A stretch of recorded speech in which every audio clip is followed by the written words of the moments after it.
안녕하세요. 가승영 비오신부입니다. 매일 말씀 10분 강론 시간입니다. 오늘은 부활 3주간 화요일입니다. 오늘 복음은 요한복음 6장 30절에서 35절의 말씀입니다. 그때 군중이 예수님께 물었다.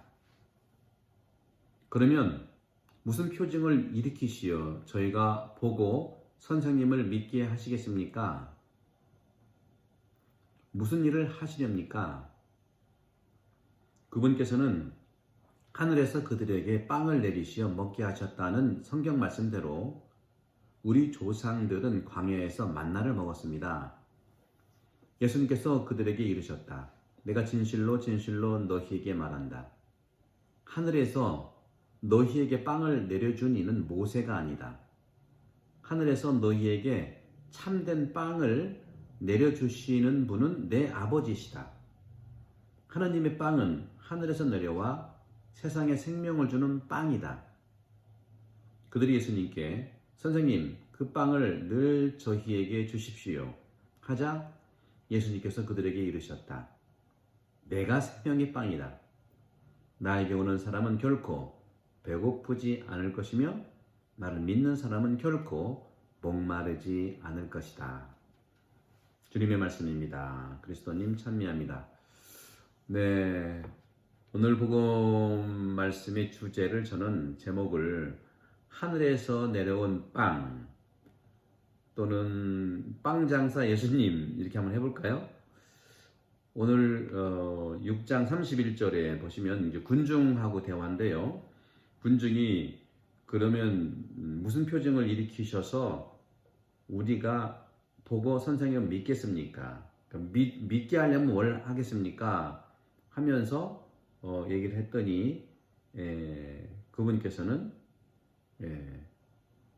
하늘에서 그들에게 빵을 내리시어 먹게 하셨다는 성경 말씀대로 우리 조상들은 광야에서 만나를 먹었습니다 하고 말하는 것이 있죠. 그러니까 군중들의 마음을 이제 알아차리신 거예요. 군중들이 뭘 보고 믿겠냐 했더니 여러분들이 우리 조상들은 광야에서 만나를 먹었습니다. 그러니까 당신도 먹을 걸 달라. 하나님께서 우리가 힘들 때 먹을 걸 줬으니까 믿음이 더 돈독해졌는데 당신은 뭘 줄 거냐? 미리 예수님이 알아차린 거예요. 그런 점에서 우리는 히브리인들이 이렇게 하늘에서 내려와 받아먹은 만나 기적에 관한 탈출기 16장의 이야기를 잘 알고 있습니다. 우리 호주에 사는 모든 교영자매 여러분들이 이 땅에 와서 얼마나 만나가 필요했습니까? 힘들 때, 어려울 때 주님께서 주시는 그 만나. 시나이 사막 광야에서 여행하는 사람들은요, 이런 상황을 너무 잘 압니다. 오늘날 보급 물품을 실은 자동차로도 매우 어려운 여행에는 틀림이 없어 보이죠. 우리가 이 사막을 통과하는 것을 상상해 봅시다. 여러분도 이 호주에 오셔서 정말 아무것도 없던 때 광야와 같은 그러한 이 와일드니스 안에서 한번 여러분들 삶을 돌아보시면 충분히 이해할 겁니다. 이스라엘 백성처럼 여러분도 충분한 만나에 대한 생각이 있을 겁니다. 그때 먹을 것을 주었지. 힘들 때 우리에게 힘을 보태주었지. 이렇게 히브리인들은요, 이집트 종살이 생활에 대한 향수와 그 나름의 풍요로움을 느꼈음을 이해할 수 있어요. 출애굽의 상징은 분명합니다. 이집트는요, 죄의 노예 상태를 의미해요. 홍해를 지나가는 것은 바로 정화와 세례를 뜻합니다. 이건 영적인 부분이죠. 신앙적인 것이죠. 그들에게 약속했던 땅, 약속의 땅은 바로 하나님의 나라이지요. 광야를 통한 이런 여정은 인간의 어려운 삶을 말하고 있어요. 출애굽 사건 때에 이스라엘 백성은 모든 면에서 하나님 편에 특별한 도움을 필요한 것입니다. 이런 도움이 없이, 만나의 도움이 없이, 모세의 도움이 없이 절대 히브리인들의 광야 여정은 불가능한 거였어요. 그런데 이 도움이 오늘 우리에게, 우리 신앙인에게, 나와 우리에게 어떤 것일까? 여러분들은 호주에 오셔서 처음에 누구의 도움으로 이렇게 이 여정을 이겨내고 오늘까지 잘 오셨습니까? 어떤 것의 도움이었습니까? 성실성이었습니까? 가족의 사랑이었습니까? 성당에서 만나 우리 공동체에 서로 위로하는 형제였습니까? 하나님에 대한 믿음이었습니까? 하나님을 사랑하시는 하나님의 축복입니까? 다 맞습니다. 이제는 그 도움이 무엇이냐 하면은 하늘의 빵인 성체성사입니다. 지금은 팬데믹 시기라 우리가 성체성사에 참여할 수가 없죠. 그래서 스트리밍으로 생방송 미사에 참석하시는데 제가 매일 말씀 10분 강론은 바로 말씀이 빵이기 때문에 이렇게 여러분들에게 나눠드리는 거예요. 성체성사 말씀 없이 우리에게 어떤 것이 구체적으로 가능하겠습니까? 마찬가지입니다. 출애굽 때에 만나 없이 불가능했던 것처럼 여러분들이 이 호주에 오셔서 살아갈 때 서로의 사랑 없이 불가능했던 것처럼 위로 없이 불가능했던 것처럼 아마 지금 우리가 오늘날 우리 세대들에게 지금 우리에게 필요한 것은 바로 주님께서 우리에게 주시는 성체성사 말씀과 빵이죠.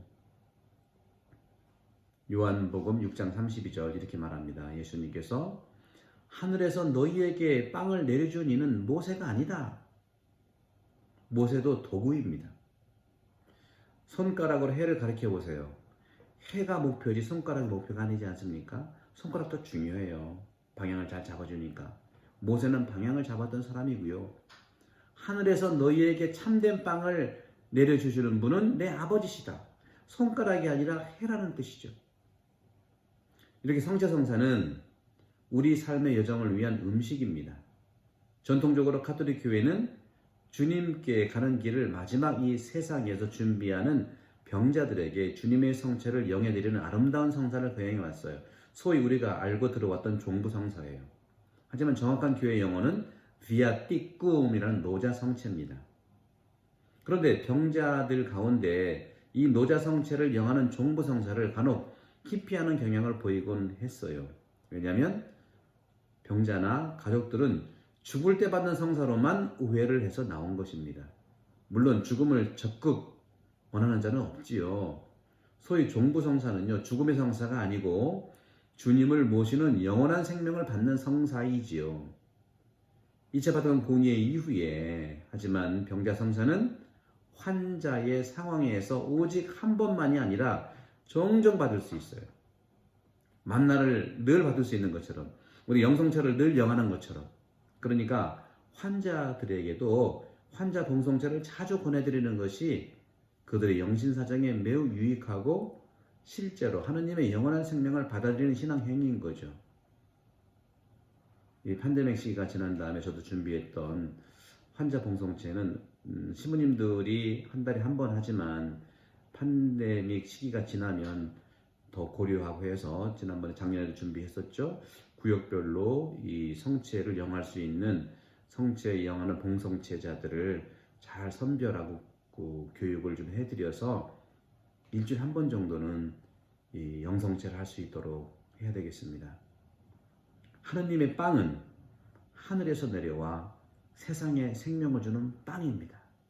그 빵을 먹고 우리가 생명을 유지하는 것이죠. 빵은 우리에게 생명을 주시죠. 하지만 예수님은 매일 주시는 빵으로 하느님의 생명을 주실 것을 약속했어요. 이것이 바로 성체성사입니다. 주님은 이 빵을 통해서 우리에게 생명을 주셨어요. 그러면 성체성사는 무엇입니까? 세상에 초월적인 당신 하느님의 생명을 주시는 성사이죠. 우리는 바로 미사 성제 때 이 거룩한 영성체를 통해서 이루어지는 신비를 발견합니다.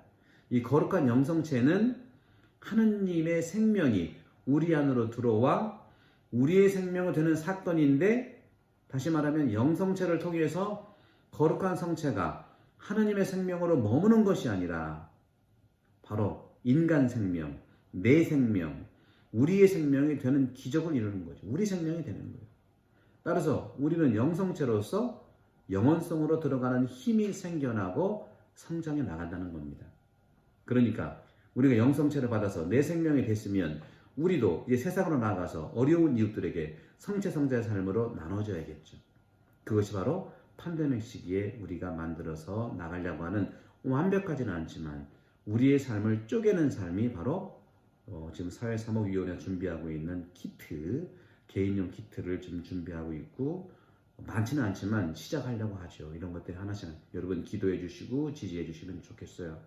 그리고 이 팬데믹 시기가 지난 다음에 정말 전문적으로 이런 양을 찾아서 잘 우리가 나눠줄 수 있는 전문 사회기관도 복지기관도 필요하다는 걸 압니다. 그걸 위해서 우리가 서로 믿어줘야 돼요. 우리가 서로 믿어주고 재정적으로 좀 도움이 되는 도네이션 해주고, 저는 믿어요. 한국 분들은요, 이런 우리의 가치들에 대해서 어려운 사람을 도와주는 가치는 얼마든지 도네이션을 합니다.